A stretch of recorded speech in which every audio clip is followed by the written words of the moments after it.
열왕기상 20장의 28절 말씀을 같이 보시겠습니다. 그때에 하나님의 사람이 이스라엘 왕에게 나와 말하여 이르되 여호와의 말씀에 아람 사람이 말하기를 여호와는 산의 신이요 골짜기의 신은 아니라 하는도다. 그러므로 내가 이 큰 군대를 다 내 손에 넘기리니 너희는 내가 여호와인 줄을 알리라 하셨나이다 하니라. 아멘. 우리가 지난 시간 아합을 하나님께서 도우셨다는 것 살펴봤습니다. 아합은 아람이 쳐들어왔으나 하나님의 도우심으로 이겼어요. 그러나 감사하고 순종하고 이런 거는커녕 아합이라는 자는 오히려 하나님을 계속 무시했습니다. 그래서 아합은 점점 패망길로 굴러 떨어지는 것을 볼 수 있어요. 아합의 이야기를 통해서 오늘 우리에게 주시는 하나님의 마음을 나누는 시간이 될 수 있기를 원합니다. 하나님께서 한 선지자를 보내셔서 다음 해에 아람이 또 쳐들어올 거니 준비를 하라 그렇게 말씀을 하셨어요. 그러나 아합이라는 자는 하나님 말씀을 완전히 무시합니다. 그리고 시간이 되어 그 다음 해가 됐습니다. 성경은 이렇게 얘기해요. 열왕기상 20장의 26절 말씀을 우리가 보시겠습니다. 해가 바뀌니 베나닷이 아람 사람을 소집하고 아벡으로 올라와서 이스라엘과 싸우려 하매 그랬습니다. 하나님 말씀하신 대로 아람이 그 다음에 진짜 전쟁하러 또 쳐들어온 겁니다. 시간은 1년 차예요. 그러나 그 다음 해에 일어난 하나님 말씀대로 일어난 전쟁이기 때문에 이거는 각각 두 개의 별개의 전쟁이 아니라 하나로 묶어서 그냥 하나의 전쟁이었다 우리가 봐야 됩니다. 왜냐하면 1년 전과 다시 일어난 전쟁의 모습이 똑같았기 때문에 그렇습니다. 열왕기상 20장의 27절 말씀을 보시면 이스라엘 자손도 소집되어 군량을 받고 마주 나가서 그들 앞에 진영을 치니 이스라엘 자손은 두 무리의 적은 염소 떼와 같고 아람 사람은 그 땅에 가득하였더라 그랬습니다. 베나닷은 굴욕적인 패배를 복수하려고 많은 군대를 끌고 쳐들어왔어요. 시간이 없었느냐? 아니죠. 하나님께서 말씀하신 대로 1년이라는 시간이 있었기 때문에 이스라엘 백성들에게는 이번 전쟁은 다르게 할 수 있는 시간이 충분했습니다. 그러나 성경은 얘기해요. 아람을 상대하러 나온 이스라엘 백성들의 모습이 두 무리의 적은 염소떼 같았다 이렇게 말씀합니다. 정말 보잘것없었고 숫자도 형편없고 전쟁 준비 안 한 거죠. 상황은 지난번과 똑같았다는 뜻입니다. 왜 이렇게 됐겠습니까? 아합이라는 자가 하나님의 말씀 귀담아 듣지 않았기 때문에 그렇습니다.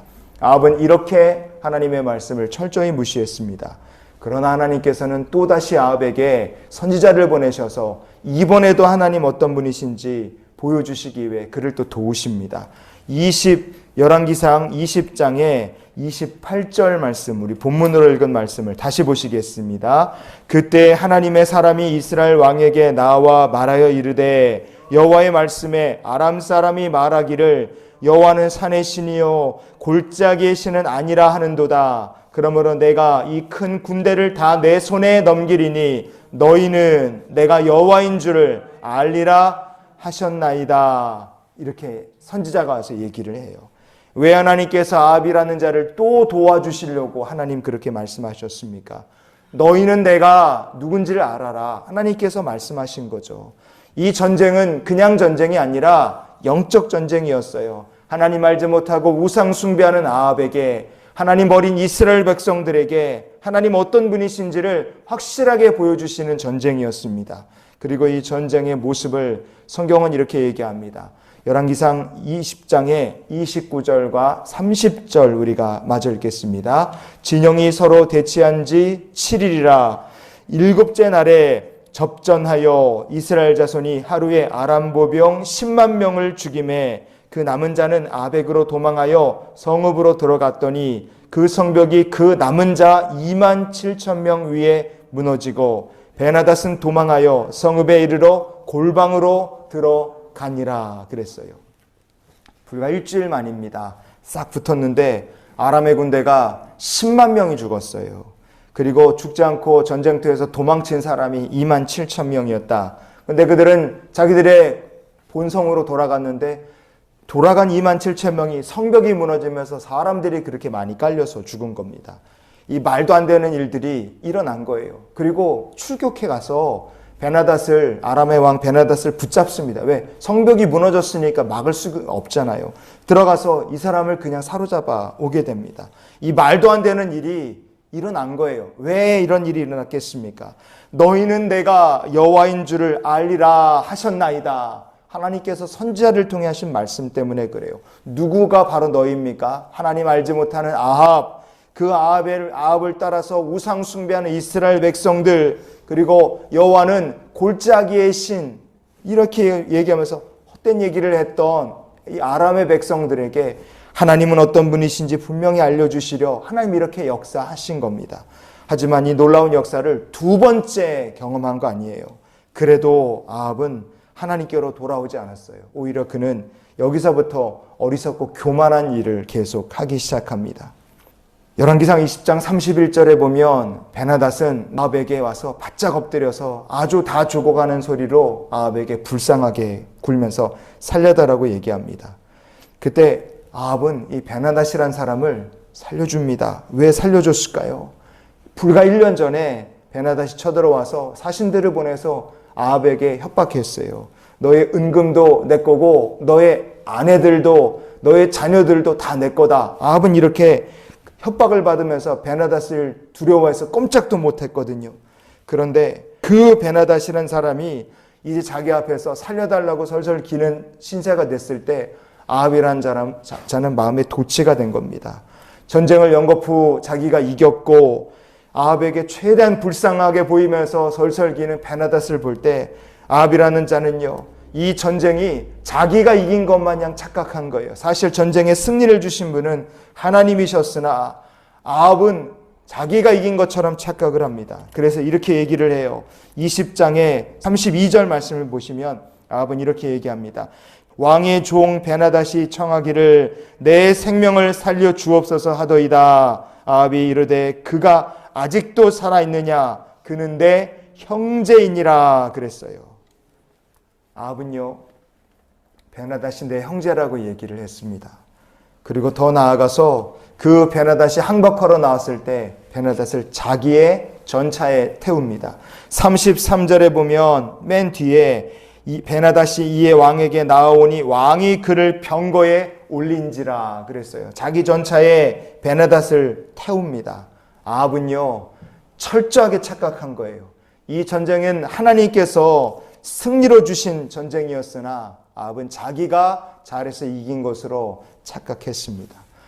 베나닷을 용서하고 목숨을 살려주는 이 과정에서 아합이라는 사람이 하나님께 물어봤느냐? 안 물어봤습니다.